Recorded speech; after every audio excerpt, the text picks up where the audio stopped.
Two stars appear on virtually every magical and spiritual emblem in history: the five-pointed pentagram and the six-pointed hexagram, the Star of David, Solomon's seal. Across the traditions, Egyptian, Hebrew, Hindu, Rosicrucian, the Western magical lodges, and the same two stars keep surfacing, side by side, on amulets, yantras, seals, and regalia. For centuries, almost nobody said why. In a 2006 Sacred Geometry Intensive, Dr. Robert Gilbert laid it out plainly. These were never decorations. They are diagrams of two bodies you are wearing right now.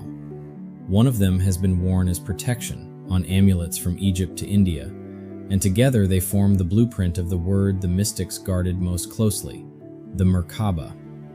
At the end of this video, he'll guide you to feel one of them, point by point. Gilbert started where Rudolf Steiner started, with a diagram of creation itself and three forms nested inside it. That the five-pointed star here is connected to the microcosm. The six-pointed star is said then to be the symbol of the macrocosm, and the point in the circle connected to the form of the Godhead. So there's a number of things embedded in this. One is the way that the five-pointed star geometry is related to life activity, and the six-pointed star and hexagonal shape to mineral creation. Life activity, mineral creation. Abstract enough until Gilbert showed where these two stars actually live. Not in the sky and not on paper. In old sacred images across traditions, they're drawn around the human body. And one of the clearest is a yantra of the elephant-headed god Ganesh. This form of the yantra containing Ganesh, there's a particular piece of information embedded in it, and that is that the way that the being Ganesh is depicted, that at the level of the knees is shown a bottom line of the upward triangle, and then toward the head is the point of the upward triangle, then at the place of the shoulders is the upper line of the downward triangle, then going down to beneath the body. And this is actually depicting a particular energy pattern around the human being, as it is described in the Rosicrucian tradition as well. Two triangles, one pointing up from the knees, one pointing down from the shoulders. The Rosicrucians say it directly. That six-pointed star is a real pattern in the human energy field, the field of your consciousness. And the Rosicrucians say that this particular pattern is a six-pointed star when seen two-dimensionally, and it becomes a three-dimensional form when seen three-dimensionally.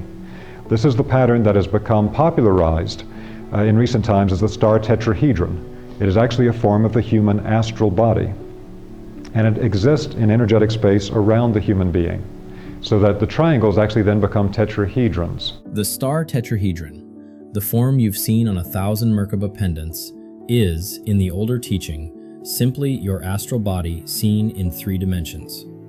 Two interpenetrating tetrahedra, the stella octangula, the star of the octahedron, a form that fits point for point inside a cube. Hold that image. Now, the other star. The five-pointed star, on the other hand, as most of you are familiar with, and we described in the eurythmy work with Elizabeth, is actually the form of the human etheric body, with an actual energetic current from the base of the feet. And remember that in disciplines like Chinese Qigong, they emphasize the K1 point, the kidney point at the base of the feet, as an access point to the earth and anchoring downward. From the base of the feet to the palms of the hand, also very important energy centers, the palms of the hands, and then connecting to the head. So there's an actual circuit of a five-pointed star running through the body. So hold both. The pentagram, your etheric body, the body of life energy, an actual five-pointed circuit through feet, palms, and head. The hexagram, your astral body, the body of consciousness.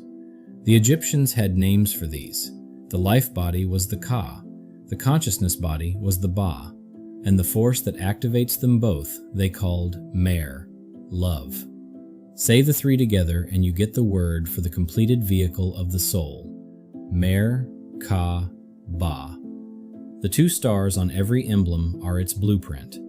And once you know the pentagram is the living body's own circuit, the old folklore starts making sense, beginning with protection.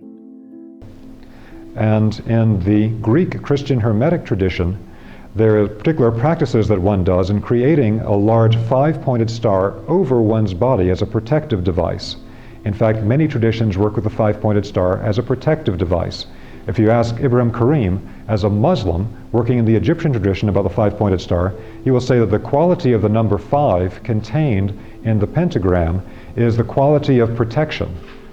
And it not only is connected to the form of the pentagram as one form, which is then in resonance with the human etheric body in this five-pointed star current, but even the quality of the number 5 itself has the quality of protection. So God gave us 5 toes. So 5 being the number of protection and the quality of protection. Protection is passive. The Golden Dawn, the British lodge behind most of the Western magical literature you can buy today, made the pentagram operational. The star didn't just sit there, they traced it, and the direction of the trace decided whether energy was being invited in or sent out. And one of the ideas from the Golden Dawn group, which included people like William Butler Yeats and a number of luminaries in Britain at the time, was this particular pattern in which they would use the five-pointed star to either invoke spiritual energies that they wanted to come in, or they would use the form of the five-pointed star to banish. And it depended upon the way that they traced the pentagram, whether it was creating a form to bring the energy in or to take the energy out. Which raises the image everyone carries, the pentagram as something sinister. Gilbert was blunt about where that idea actually stands. There's a classic tradition that talks about the five-pointed star, the inverted pentagram, being connected to evil. And in black magic traditions, often related to what's known as the goat of Mendes, or the picture of a goat's head, which with its beard at the top and its horn and then the ears creates the form of an inverted pentagram. And unfortunately, a lot of the knowledge of this got lost, so that today fundamentalist Christians and things think that even the form of an upright pentagram is somehow a sign of evil, which there's absolutely no historical justification for whatsoever. But the basic idea of the inverted pentagram is that it has been used for black magic at various times, because it is the inversion of the proper orientation of the five-pointed star with its function, and it's also the inversion of the form of the energy field of a human being. So by inverting the energy field of the human being, all black magic is an inversion of the forces that create health. The hexagram had its own operations. Same lodge, same logic, but now the two triangles of heaven and earth are moved like parts of a machine. They also had a particular well-used ritual called the lesser ritual of the hexagram. And there are particular practices that they would go through where they use the form of the two triangles in particular positions for invoking and for banishing, similar to the way that we saw them use the form of the pentagram before. And then they'll bring the two triangles together, which you see in this form here, with different directions for invoking and for banishing. So looking at the two different triangles as a polarity pair that can be brought together into different configurations related to the energetics of the four directions. And beneath the ritual sits the physics. 6 is the geometry of the mineral world. Gilbert's favorite proof was what a simple pan of heated oil does all by itself. I mentioned before that the hexagon, the six-sided form, is a key to mineral creation, because mineral forms like crystals tend to take on a six-pointed form, whereas living things, flowers, human beings, etc., have a form that's connected to the pentagon and the pentagram and the phi ratio. When it heats up, it will self-organize into these cells that are all hexagonal. And if you observe what happens when it then heats up and it breaks up into these hexagonal sections, which fills all of space, then the place in the center actually becomes a 0 point, and the energy of it keeps pouring into the center and back out the sides. So it actually circulates through the center of the hexagon. Once you have the key, you see the two stars hiding in plain sight. In the old heraldry and alchemy texts, the rose, 5 petals, carries the pentagram, the life body. The lily carries the 6, the star of consciousness. Luther's seal, the Rosicrucian rose, the lilies of Europe's noble houses. Not decoration, anatomy. And in a minute, you'll feel that anatomy for yourself. In the Egyptian mysteries, the pentagram body had a name, the Sabah, the star. Its 5 lines don't start at the points, they radiate from a raised center, and in the body, that center is the heart. What follows is Gilbert's own practice, streaming love, the mare, from the heart through the whole life body, the Ka. The instruction was written into the name Merkaba all along. Stand up if you can and follow him directly. So please simply close your eyes for a moment and tune into the feeling of energy in and around your body. What does the energy inside you feel like right now? Also observe your mind and emotions to see what state they are in to begin with. What is in your thoughts and in your feeling life? Now we can begin the practice, which needs to be done standing. Stand up with your feet shoulder-width apart, your arms out straight to your sides, and your head held high. Become aware of the pentagram created between your head, your hands, and your feet. This pentagram holds the golden proportion. Begin by placing your awareness in the center of your chest, at the location of the heart chakra. Use the 0-point centering technique to move all of your energy and awareness into the center of the center of the center of the heart chakra. As you move your attention dynamically into the epicenter of the heart chakra, take a moment to experience and savor the vibration, the warmth, power, light, and unique flavor of this powerful energy center. Become aware of the beautiful rose light of divine love, the mare, which lives inside your heart.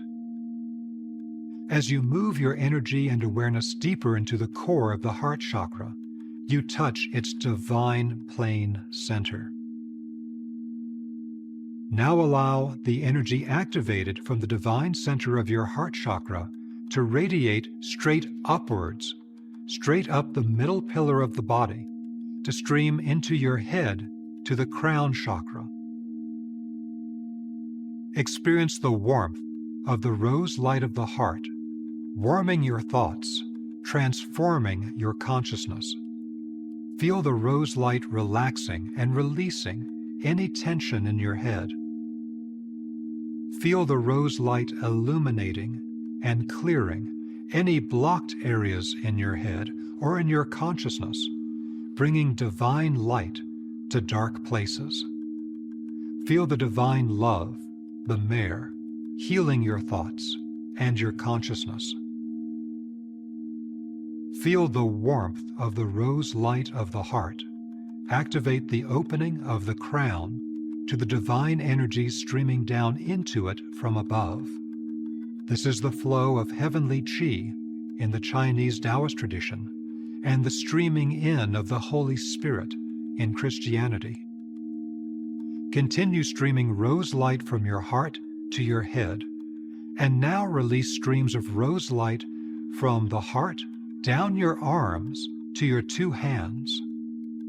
Guide this energy by putting your mind and attention along the pathways down the arms. The rose light energy of your heart will follow your mind power to go to the hands. Feel the warmth of the rose light fill your hands, feeling the rose light of love flow into the powerful energy centers of your palms, and then into the fingers to the end of the fingertips. Feel the rose light warmth activate and heal the acupuncture meridians, the currents of life energy, which feed the organs of your body, which are attached to your fingertips, including your large and small intestine, your lungs, and your physical heart.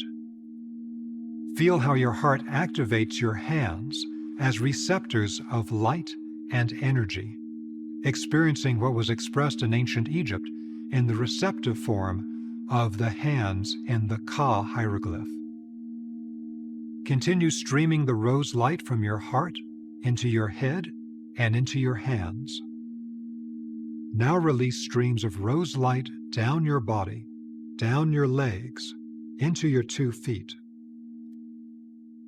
Feel the warmth of the rose light from your heart stream into your toes, energizing and healing the acupuncture meridians which feed energy into your kidneys, your spleen, urinary bladder, gallbladder, and your liver.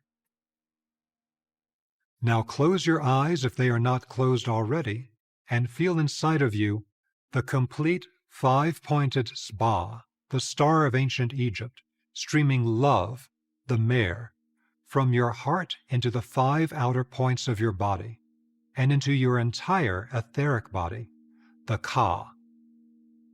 Keeping your eyes closed, you can drop your arms to your side .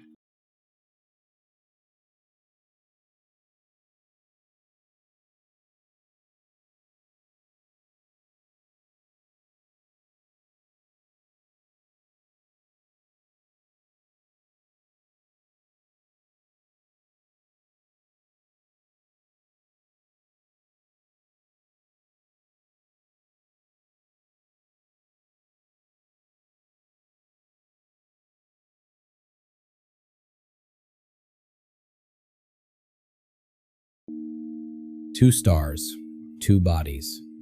The pentagram, your life energy, 5 streams from the heart. The hexagram, your consciousness, 2 triangles meeting around you. Together, the blueprint the mystics called the Merkaba, and you've just been guided through the first of them. Notice what changed in your own field. That's the test Gilbert always set. Get the first 2 chapters of the Vesica Institute's ebook free at vesica.org, link below in the description. Subscribe for the rest of this series. There's much more of his work here, and we're going deeper.